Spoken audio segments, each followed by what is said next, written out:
Hey there, welcome to another episode of Learning English with Celebrities. I am Mandeep and you are watching Fluency Girls. The celebrity that I have picked today to learn English with is an inspiration to the youth of India. She is a role model of many young Indian girls.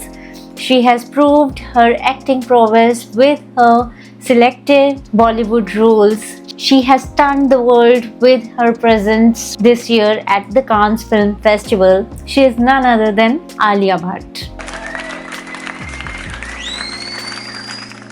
Now, in this lesson, I have picked some quirky yet some very casual conversational expressions that she uses in her interview, this lengthy interview recently, and these expressions can completely transform your conversational skills if you master them. So let's begin our learning.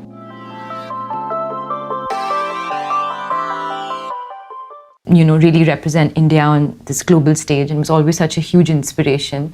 So it really feels very nice, like a pinch me moment to be here. Pinch me a moment. Pinch me a moment. Now this she uses to talk about a moment that feels really unreal and unbelievable. So whenever something feels unreal, unbelievable, that you feel like pinching yourself in order to feel it real, you can say that it is pinch me a moment. Let's use this expression in some sentences. When I finally met my favorite actor, it was a pinch me a moment. We are front row at the concert. Pinch me a moment. This feels like a dream. Pinch me a moment. Did she really say yes to my proposal?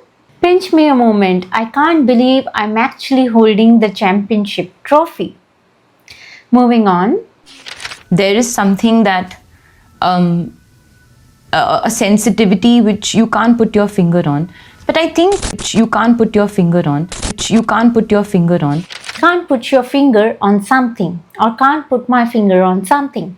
When you say that you can't put your finger on something, you mean to say that you feel that something is off and something doesn't feel right in a situation, but you really don't know what it is. So you can feel that something is wrong, but you don't know what is wrong. I know I have seen her before, but I can't put my finger on where. So many times we meet people and we recognize them somehow. We have a feeling that we have seen them before, we have met them before, but we can't recall where. Something's wrong with this document, but I can't put my finger on it. That means I recognize that something's not right with this document, but I don't know what it is. Moving on. I don't even feel it's the beginning. Like I feel it's just about time, that there is a certain awareness about time.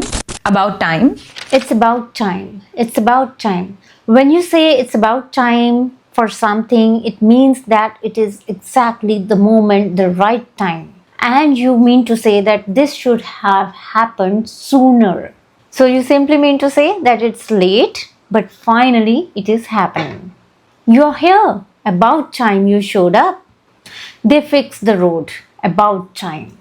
So you can simply use this phrase as an interjection after the statement. They fixed the road.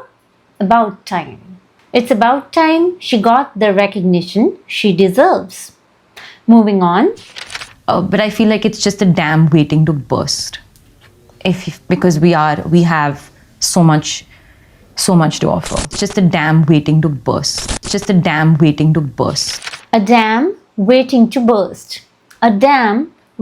burst.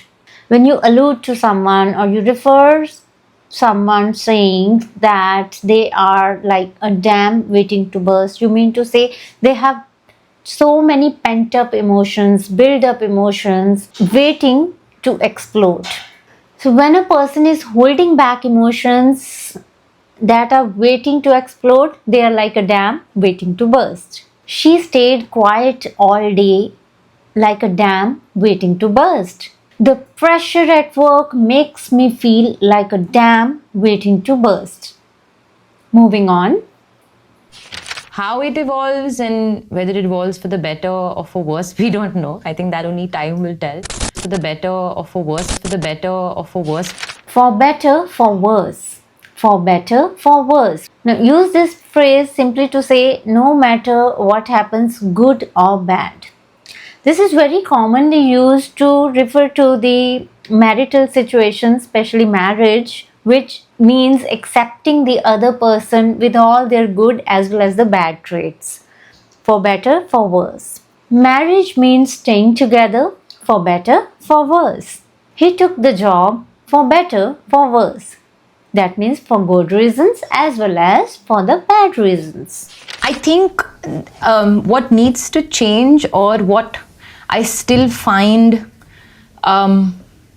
just tugs a little bit, is that it's still a special situation when you talk about women being behind the camera. Just tugs a little bit. Just tugs a little bit. Tugs a little bit. Tugs a little bit. Tug is a pull. So whenever something pulls you a little bit, especially pulls you in the sense that it is pulling some emotions, some feelings inside you, it is generating some feelings, some emotions inside you, you say that thing tugs a little bit. This sad song tugs a little bit at my heart. Now remember to use the preposition at here. Tugs a little at my heart. Her smile always tugs a little bit at my emotions. Moving on.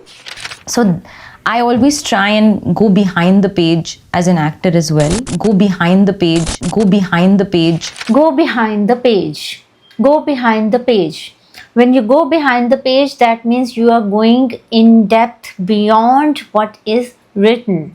So page here, it can be a story, a writing, something in the media. So when you go behind the page, you are going deeper into what you see or what you read. Great readers always go behind the page to understand the author. Let's go behind the page and see what the story really means. These days you have to go behind the page while reading the news to understand the real politics. So that was all about today's lesson. I hope that you liked these expressions and you'll use them in your conversations. I'll see you next time with another lesson. Till then, happy learning.